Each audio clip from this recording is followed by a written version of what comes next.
after my 3 months of skiing turned into really 6 weeks of skiing, and I got really bored and started working.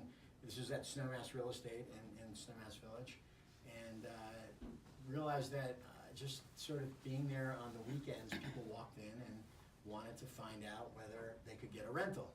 And we didn't handle rentals because at the time that was done by somebody else. So I had gone to our manager at the time and I said, if you give me just like a little office in the back and a phone, maybe we could book a few rentals. And that's sort of how I got started in the business. And I've looked at a lot of people who have been in this business over the last 30 years, and there's a lot of different ways that you get in this business, but I don't know that it's so much a passion of real estate as much as it is, at least for me, it was a passion of just doing something that I got to work with people, and I got to make a difference, and I got to create something out of nothing. And I think that's very indicative of what everybody in this real estate business in Aspen does. They have to be inventive, and you've got to find your own path. And we didn't have a lot of people who would help you along the way, and I think that's changed a little bit. And obviously the pricing has changed a little bit, therefore the caliber of people have changed a little bit. But yeah, that's how I got started. Yeah. It's really cool to hear about the way that you came about getting into real estate. It's very organic. Yeah. You really thought about it as like an evolution of like, I see this need, I really want to be a part of it. Yeah. How can I do it? And not so much like, I need to sell. Right, right. Or a lot of people I know are getting their business degree in real estate, and that's awesome, but I didn't have any real background in it. So I came to Aspen, I left a big job and came to Aspen and was going to bartend and ski for about 6 months. I'm sure nobody in this room has ever heard that story. And I fell into it. I fell into a real job for an owner of another larger company prior to the other one that we started in '92. And have been a weekend warrior skier ever since, 30 years. No skiing during the week.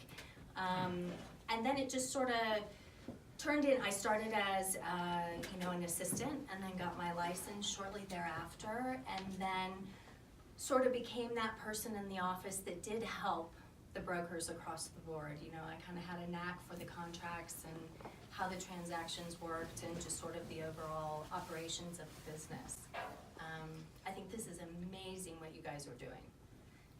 It'll be a tremendous help to all of you. You'll be a great group of support. It takes a lot of hard work and dedication to get into this business, as Garrett said. And for me too, it was more, once you get to this amazing community and you realize that you're blessed and fortunate enough to live here and work here and stay here, you really get that bug to share it with other people and help them stay. People come and they fall in love for it for the same reasons that we did, and they decide they want to move their families here, and that's to me, the best part of the business is having them be happy and find a home where they can build memories, whether it's full-time or part-time, so that's how I got here. What was your biggest challenge, and how did you overcome it? Yeah, I was fortunate enough to get this question in advance, and I still. I mean, there's so many. There are so many challenges that I think you have in any business, and especially when you're starting up in a town like this, which is, it's wonderful, but it's unforgiving at times. It's not an easy place to live. It's not an inexpensive place to live. And so I think the challenge for me was the challenge that I think so many other people have or had. And that is just trying to figure out how you're going to make it. How are you going to be in a commission-only business and make it in this town? I had no, trust fund. I had no money saved up, and so you kind of have to decide what it is that you really want to do. And grinding it out sometimes is fruitful, and sometimes you find out that you've you've got to put a little bit more effort into it. My biggest, I would say, obstacle is, like Garrett said, it's you have to be dedicated to the business. It's a sacrifice of your time, you know, for me to be available to the brokers and the people that are working around me and to the clients. I do sell, I don't actively sell. It's more, like I said, I'm more on the operational side. So I would say overall, watching the companies go through what I've seen, it's the ups and the downs. It's a feast or famine business. People get accustomed to, and as Garrett was sharing, in the 90s, we were order takers. I mean, it was a different thing, and a lot of people come into the business and then they get out of the business because it's difficult to make a living and you have to make ends meet. So I think it's, you have to be forward thinking and try to anticipate what's going to happen with the market and make sure that you have the staying power to withstand it and keep your people supported and stay behind them. Yeah. But, I think it's true. yeah. So my biggest challenge was surviving the crash. 2007 came, you know, I mean, like Garrett and Krista, we all started in 92. You know, we kind of, one way or the other, we got into the business. We started doing well. Like little by little, you started to make some money, and I think I really admire you. I admire you. Like, I've watched both of you build your careers, and you've reinvested in your careers, and I've tried to do the same, where you don't just, I think we've all, I mean, the three of us here have watched a lot of brokers come into this business, make a big sale, make a big commission, buy a fancy car and go on a lot of trips, and then 3 years later they're like bartending.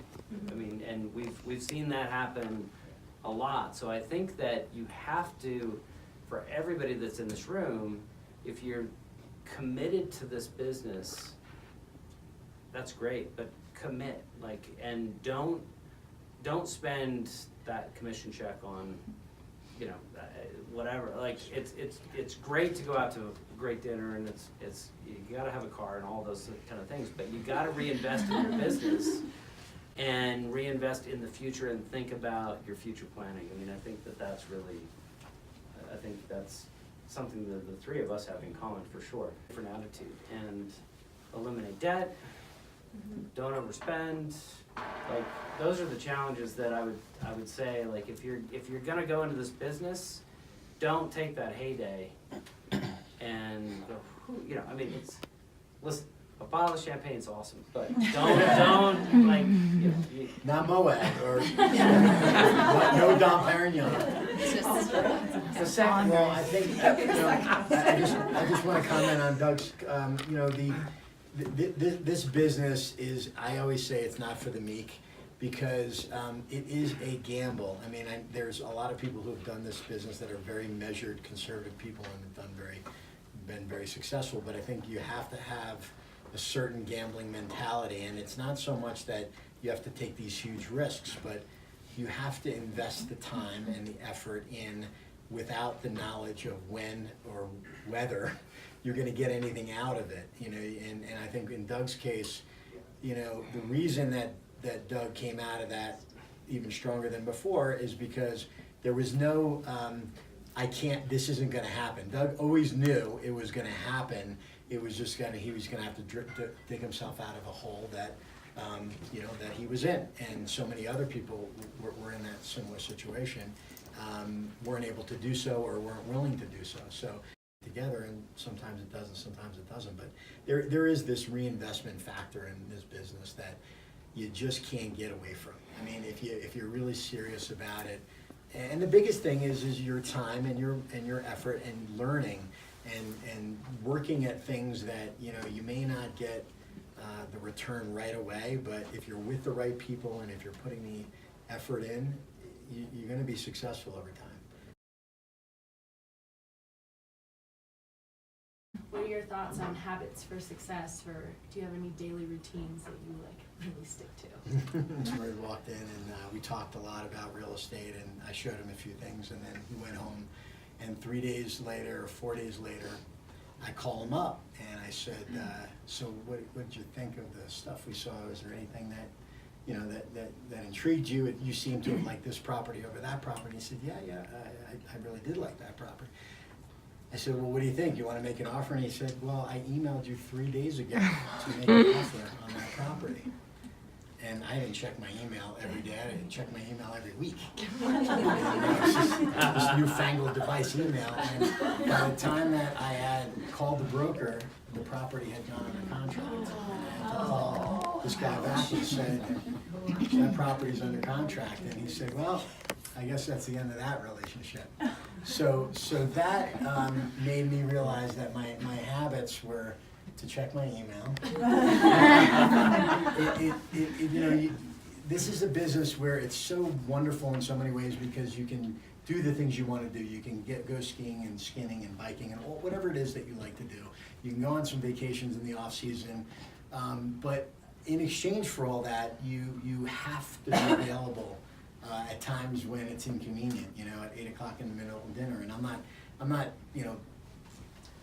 I'm not telling anybody what they should do, but I'm just saying that I noticed that there are certain things that you give up to be in this business. And so those habits of being in communication, answering the phone when you don't particularly want to, getting things done when it's not the best time. I mean, this is not a 9-to-5 job, as I'm sure you all know, in whatever capacity you're working in real estate. But it's, yeah, I think that's the habit is that this is sort of, you know, this is, responding to people, communicating with your customers, you know, being in communication with your fellow brokers, making sure that when you relay an offer or when you relay information on a showing, that you do exactly what you would expect if somebody showed your property. You respond to them and explain, you know, whether your buyer liked it or not. So yeah, the habits of communication is probably the number one thing that I can, you know, say that has in my career been the thing that has been most important.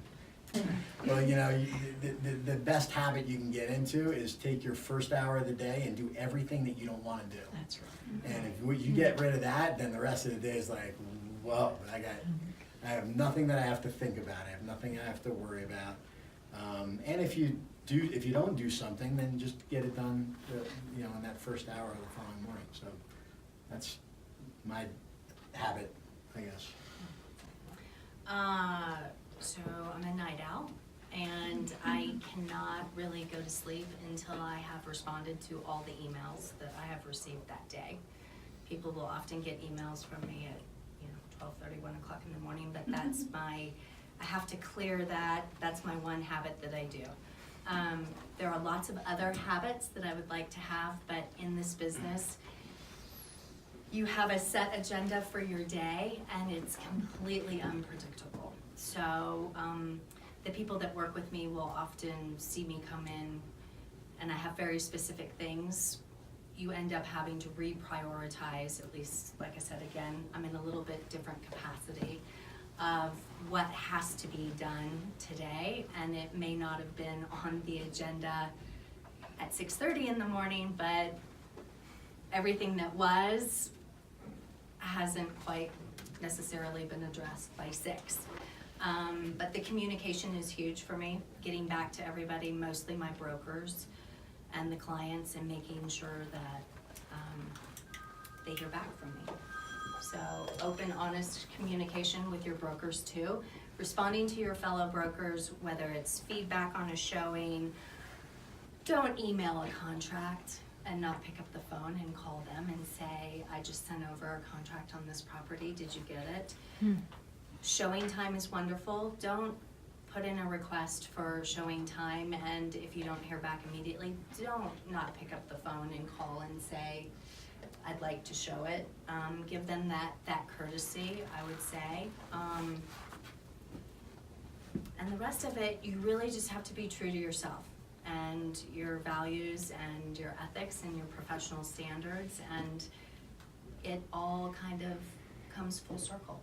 I think. I was the only guy on their entire sales floor, and maybe in the history of the company, that actually picked up the phone and called people 3 or 6 or 9 months later. And all of a sudden I started closing deals, because I called people in Connecticut, New York, and Jersey, and whatever. Hey, just checking in. What do you think? And they'd start to buy, and all of a sudden, by the end of my year, I was like the rookie salesman of the year and whatever, but it was a follow-up. So that was my habit, was follow-up. How much of this is luck and how much of it is hard work? Yeah. I know, it's a tough one. You're probably Well, right. no, I mean, it's a great one, because I think we all wonder whether we're good or we're lucky, or we're unlucky or we suck, right? I mean, we have to be honest about the luck and good, because the other side is not lucky and everything goes, you know, I'm awesome, but I get unlucky, and that's why I'm not successful. You know, I mean, I don't know who said it. I think Thomas Jefferson got credit with it, but he said it's weird when somebody asked him how he got so lucky to do all the things he did and write the books and open the university, and he was on the Declaration of Independence, I think, right? So they said, how did you get so lucky? And he said, it's funny, because the harder I work, the luckier I get. And that is true with every business, but this business may be a little bit more, because you will find that if you're working hard and you're doing all the things that make you successful, you know, once in a while the phone's gonna ring and people are gonna be like, I saw your ad and I want you to list my property. Or I was in the coffee shop and I met somebody who said, you're the person to go to for real estate in this town. And is that lucky? Not really. I mean, you know, what's lucky is finding a giant bag with $1 million in it when you walk out of the car. I mean, you had nothing to do with that, but people calling you off your ad and buying something else, or saying that they met a friend, or one of their friends had a great experience with you and they want to have you list their property or show them, you know, new property to buy, that stuff.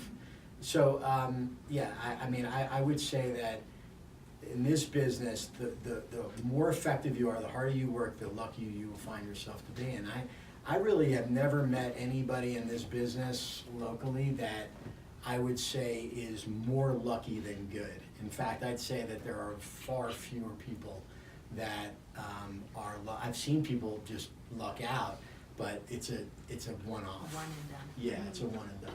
That deal that Garrett explained, that you find the house, it goes through a 20-day due diligence and closes in 25, and there's no hiccups, and those are the fun, lucky, easy deals. They're few and far between. That's just being brutally honest, and it doesn't matter on what price point you're at. It can be an $80,000 deal, or it can be a $20 million deal. If you're not working hard, and if you don't know your product and know the business and how to manage the transaction, the clients are gonna pick up on that, and they're going to move on to someone else who does. You guys are spot on. It's hard work creates luck, and the harder you work, you know, the more there are those easy fall in your lap, like, holy cow, how did this happen circumstances, but they're so rare. I mean, it's great when that happens. It's super cool, but it's not something to be counted on, and it's not something to be, you know, you don't plan your whole career around that. When it happens, it's great, and you relish the moment and kind of go, okay, you know, how do I replicate that? And I don't know that you can. I think the other part of it is that positioning yourself. I mean, I know that Kiki, you and Doug work together, right? And Raleigh and I are working together. I mean, I had many mentors, you know, going through this business, and they were very generous with their time. They had nothing to gain by spending time with me. So find your mentor, find your people. You don't have to have one, but that's part of getting lucky, is that you find people who want to you know, give you their time, want to mentor you, want to you know, encourage you through the business, and the more you seek that out, the more you'll be open to giving your time and expertise as you get through the business. I know that all of us have had that in spades, and you have to seek it. You know, it's not necessarily going to come to you. Mm-hmm. That's a really nice point. I think it's nice. Obviously, all of us here feel very comfortable reaching out to each other, and I hope that creating this network is really going to help us to not only have, you know, the people that we look up to and we're trying to work with as mentors, but also towards each other, so we can come up with ideas and lean on each other when we need. Krista, thank you.